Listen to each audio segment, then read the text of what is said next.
वसुदेवसुतं देवं कंसचानूरमर्दनं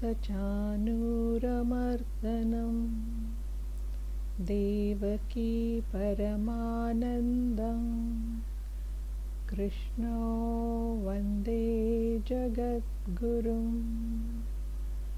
श्रीकृष्णो वन्दे जगद्गुरुम् ॐ श्री परमात्मने नमः। श्रीमद्भगवद् गीता अथ षष्ठोऽध्यायः।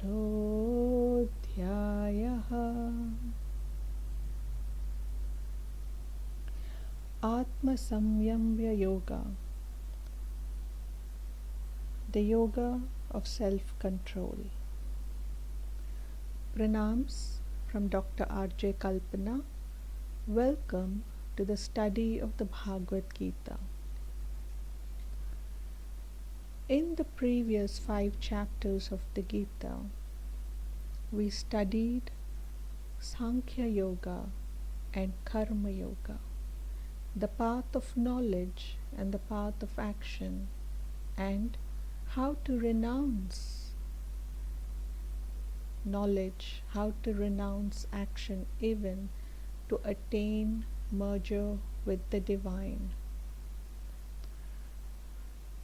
Throughout these 5 chapters, we have constantly come across phrases like self-discipline, self-control. So what does self-control mean? What does it mean to discipline oneself? Is it merely a physical regime, or does it entail much more than that? And in this chapter, Krishna explains to us as to the mode of self-control that one must adopt in order to walk on the path of spirituality.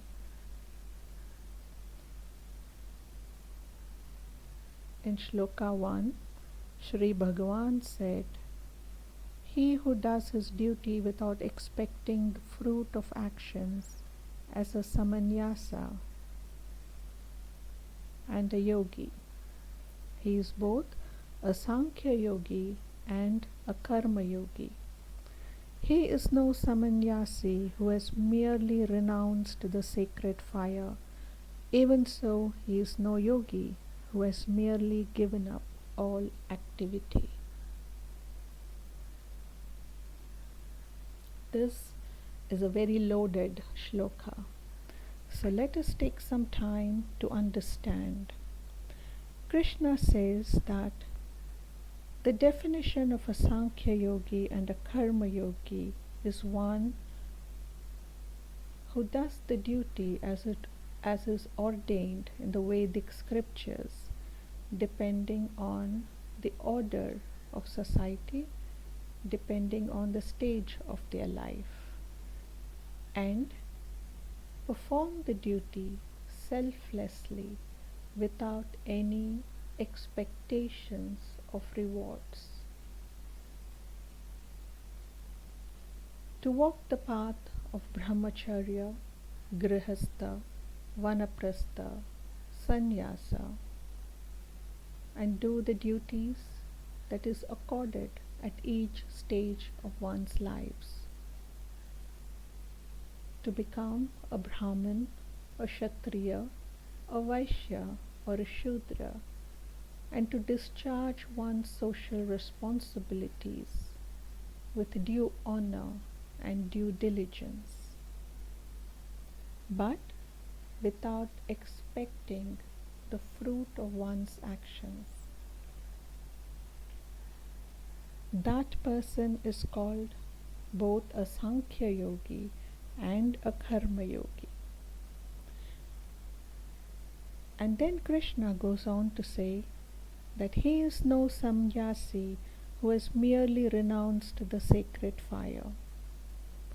A samanyasi or a sannyasi in modern colloquial terms is one who has renounced the world.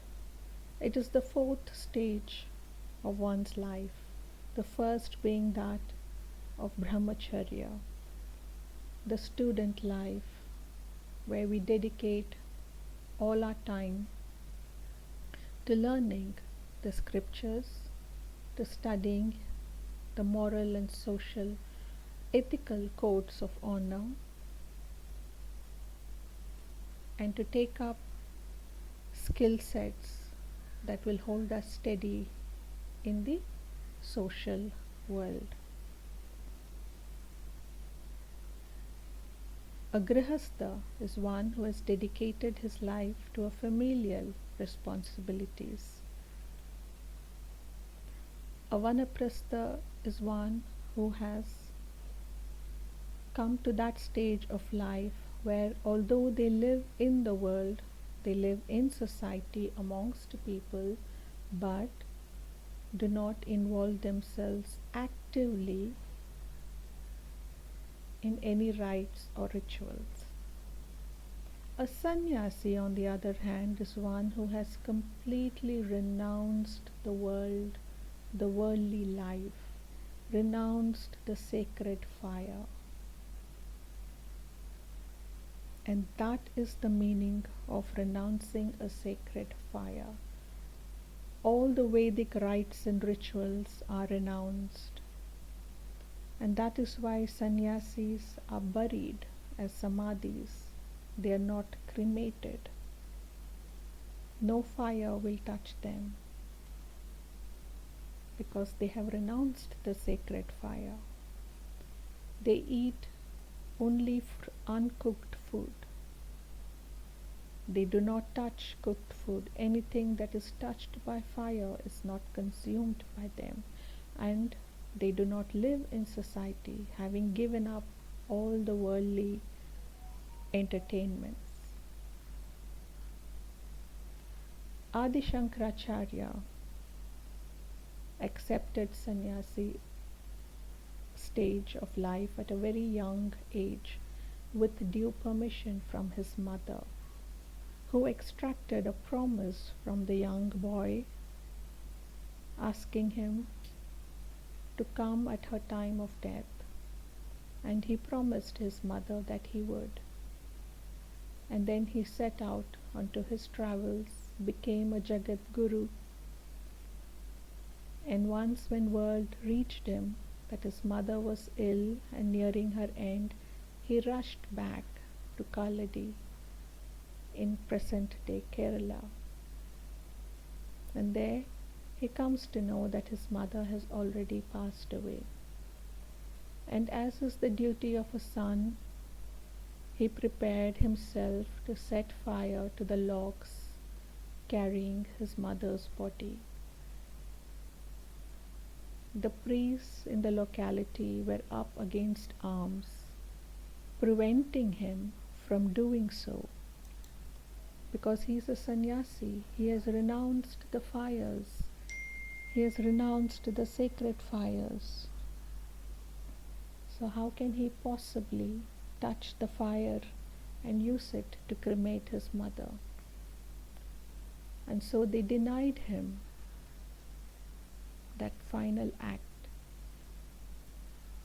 But Shankaracharya is a Jagat Guru, Adi Shankaracharya, and therefore by his powers, his siddhis, he generated the fire out of nothing at all and fulfilled his promise to his mother. Sri Ramanujacharya, the Guru Acharya of the Vishishta Advaita Parampara, also took sannyasi from none other than Sri Ranganatha at Sri Rangam, and to this day his body is embalmed and has its own sanctum sanctorum in the premises of the Sri Rangam temple. And if one pays a visit to that temple, one can still see his fingernails.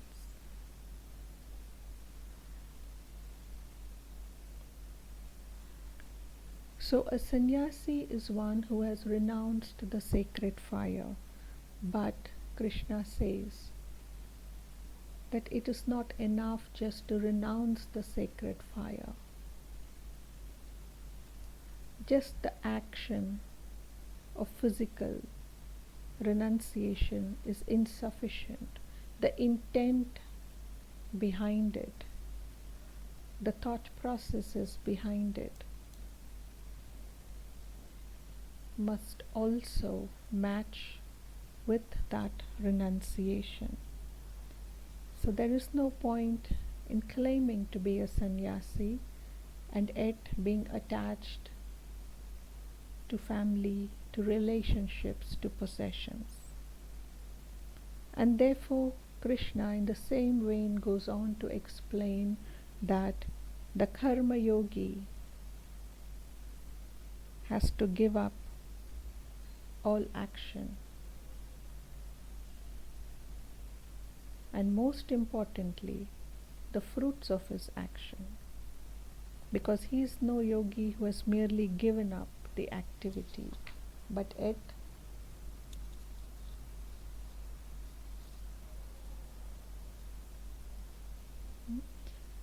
still has attachments.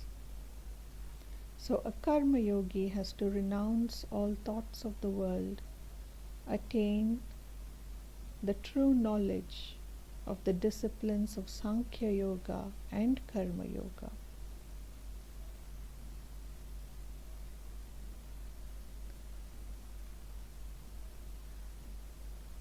And therefore in the shloka, Krishna says that a Sankhya yogi and a Karma yogi both do their duty,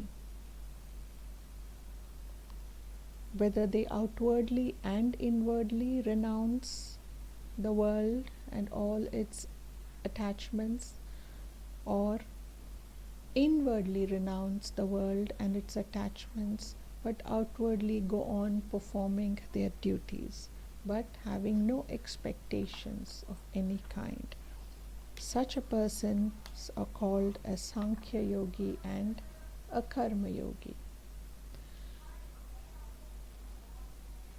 In Shloka 2, Krishna says, Arjuna, you must know that what they call samanyasa is no other than yoga. For none becomes a yogi who has not given up thoughts of the world.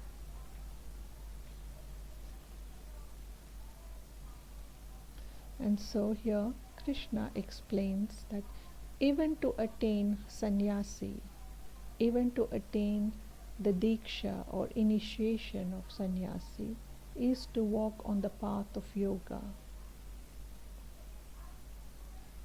And nobody can walk on that path without giving up thoughts of the world,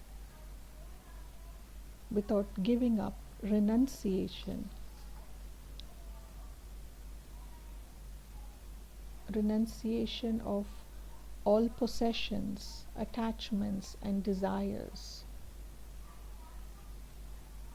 And thoughts of the world are totally absent in them. There are no likes, there are no dislikes, and that person becomes a yogi. Shloka 3. To the contemplative soul who desires to climb to the heights of Karma Yoga, disinterested action is spoken of as a stepping stone. For the same man, when he is established in yoga, absence of all thoughts of the world is said to be the way to blessedness.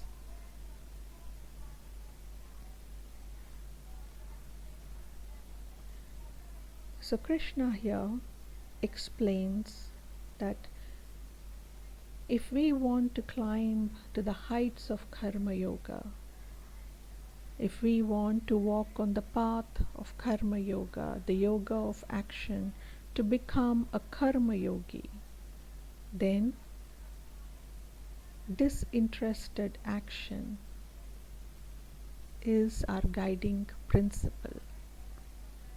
And disinterested action means to act without any attachment to the act and to the results of the act itself.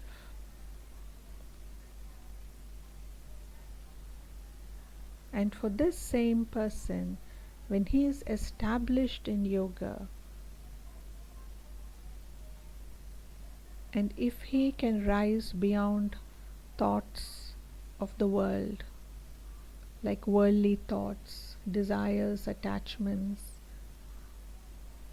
then there is a decided tranquility of mind in the form of absence of thoughts.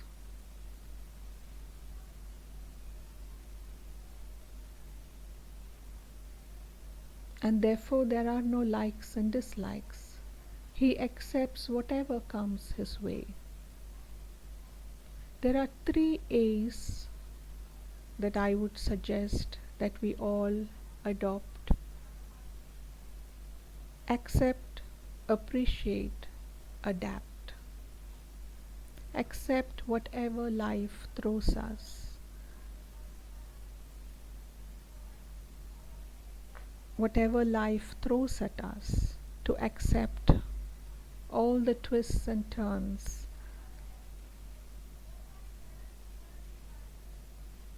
Accept with equanimity, accept with gratitude, appreciate, thinking that it is but a stepping stone towards the divine, and adapt. Change is the one constant in life, and we must constantly adapt to that change. So adapt. The 3 A's: accept, appreciate, adapt. Shloka 4. When a man ceases to have any attachment either for the objects of senses or for actions, and has renounced all thoughts of the world, he is said to have climbed to the heights of yoga. So what is that qualifier where one can say that one has walked, not merely walked on the path of a yoga, but has attained peaks? And so Krishna says that to cease to have any attachment to the sense pleasures, the sense objects, the jnanendriyas and the karmendriyas, and renounce all thoughts of the world.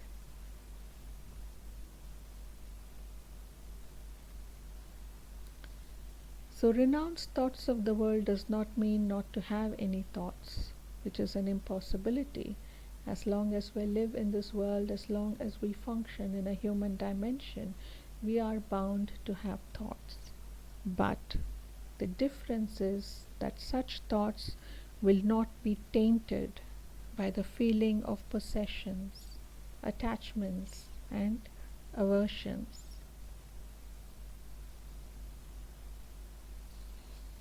And so such a man who has neither attachment to the senses or to the objects of the senses, and who has renounced all thoughts of the world, that man is said to have climbed to the heights of yoga,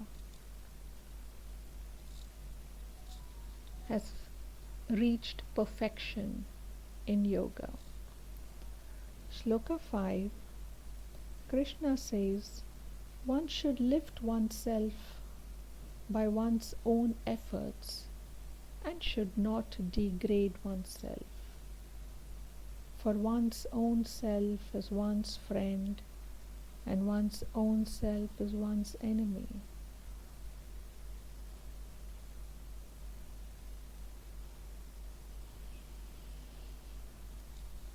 This is a very interesting shloka, because Krishna here talks to us about self-dependency.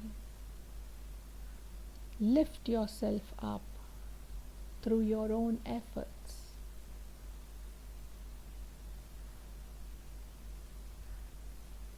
Make an effort to rise above your tendencies. Make an effort to transcend the world of temptations and the world of fear.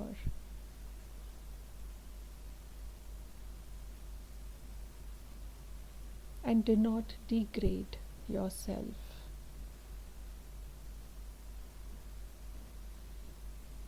Do not degrade yourself means that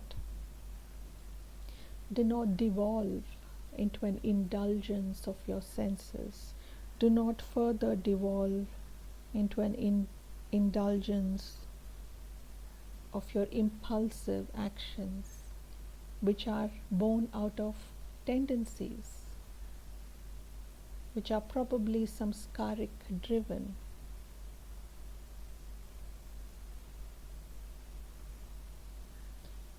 Which are under the impulse of anger, lust, greed,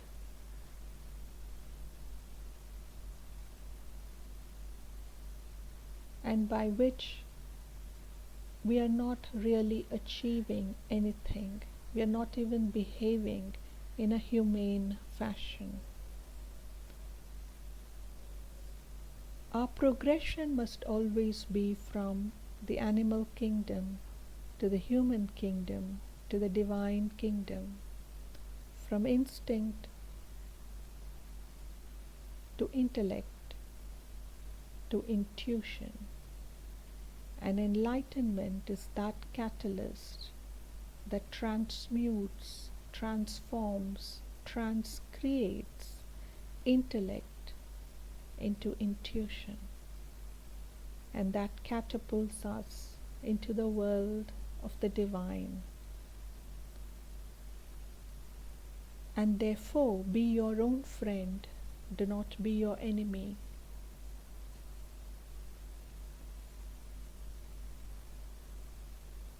Because there is no other friend and there is no other enemy greater than our own tendencies, our own weaknesses, our own vulnerabilities, our own ego that drives us constantly towards fulfilling our temptations, towards repressing our fears. And in either way, either situation does not bring out the best in us. So therefore, Krishna says, lift yourself by your own effort. Make that effort.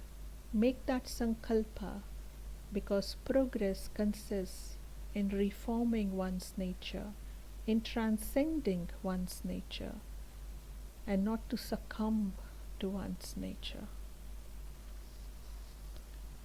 Because every act, every moment is a step towards refinement, is a step towards that divine ideal.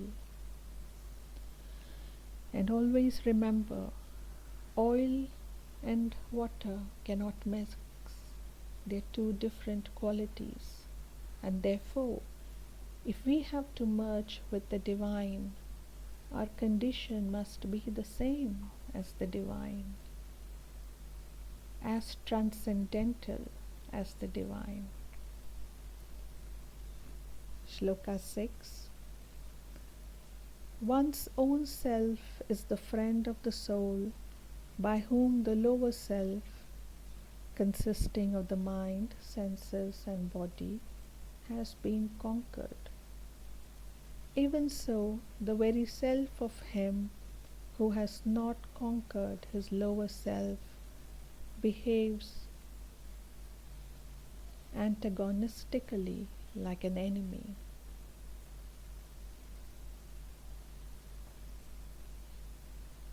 And so here Krishna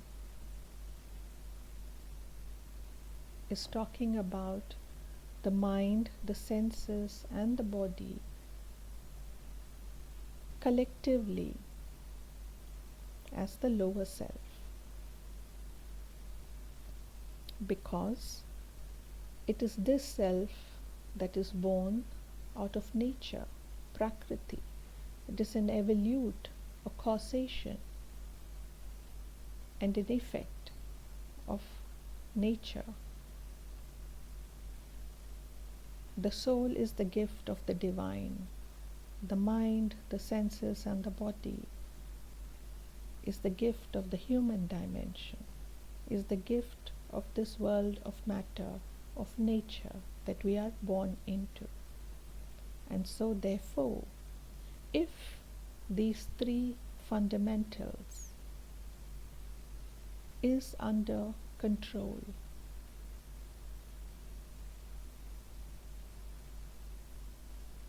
then they become your friend.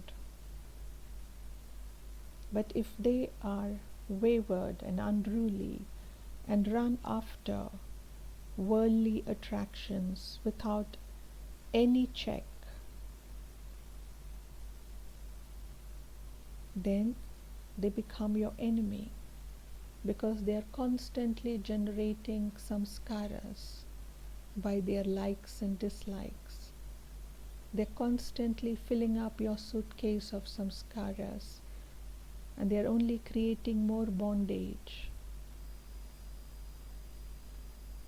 And thereby, we end up having 1,000,000 lifetimes more that we need to come and go in this world.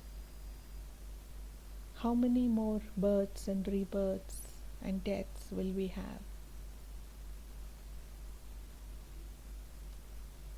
And therefore Krishna says that if your lower self, consisting of the mind, the senses, and the body, is disciplined,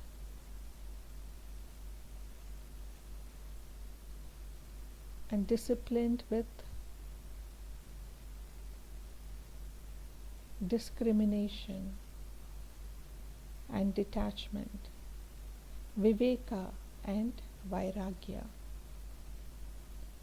In sadhana chatushtaya, these are the two most important, the first concepts that we have to deal with.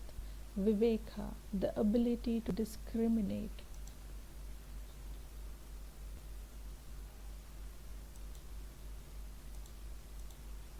The ability to discriminate between what is right and what is wrong, what is good for the soul and what isn't. Vairagya, the ability to detach ourselves from worldly attractions, to still function in the world, but in a disinterested manner, accepting everything with equanimity.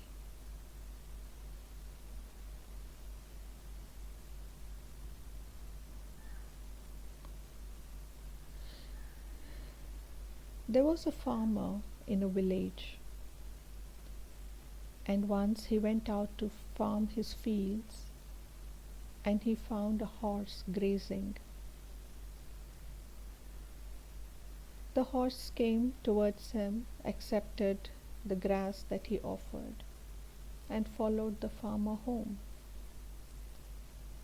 So the farmer tied up the horse in a shed and fed it regularly.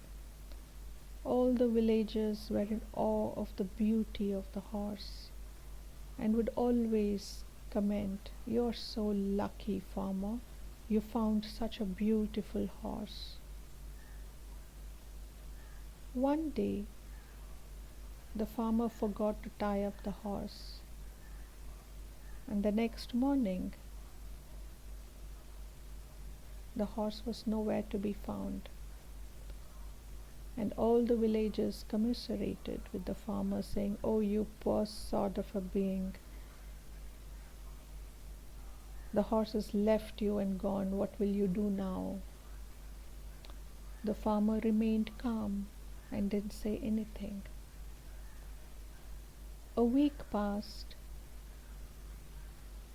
when suddenly he found that there were a dozen horses in front of his house. The horse that he fed and groomed brought more of his friends. The villagers were once again back to praising the farmer and exclaiming with envy, "You are so lucky. Not only did you have one horse, now you've got a dozen more. Look at us struggling with our donkeys." The farmer remained quiet and went about his duties. He fed the horses, he groomed them, he led them to his grazing fields and took care of them.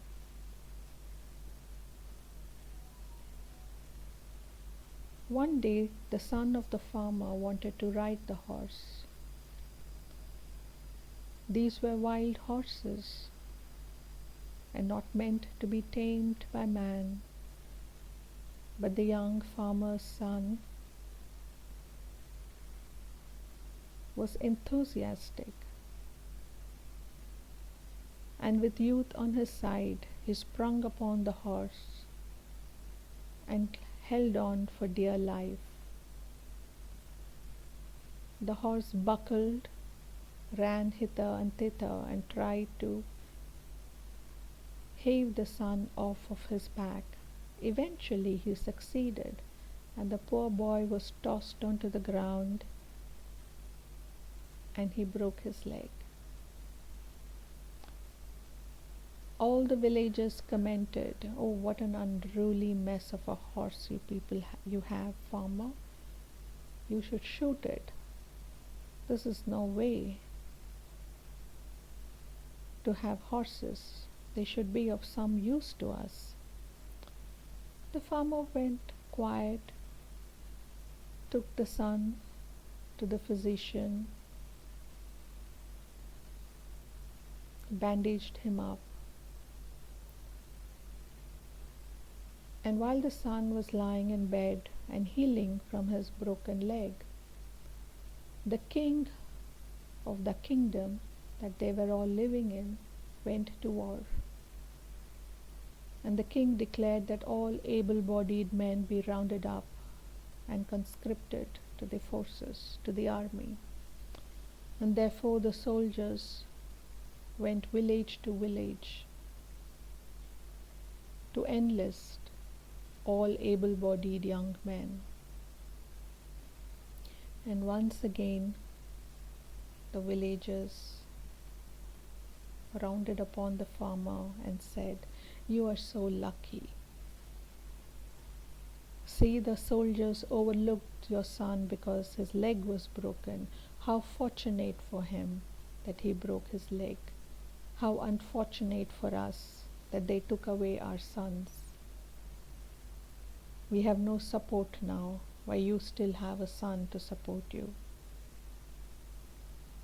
The farmer still maintained his silence and went about his work.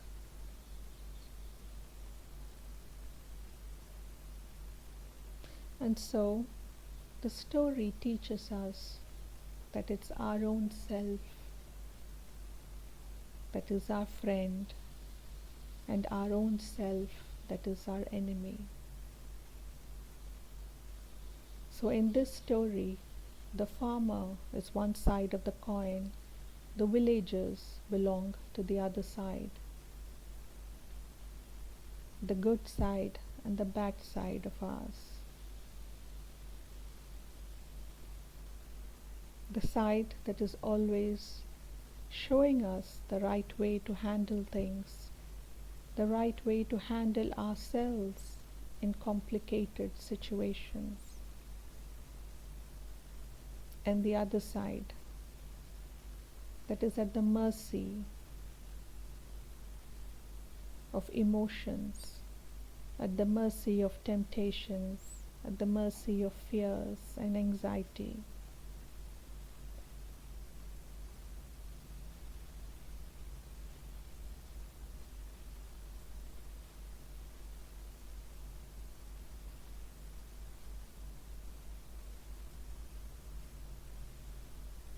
Which would you choose?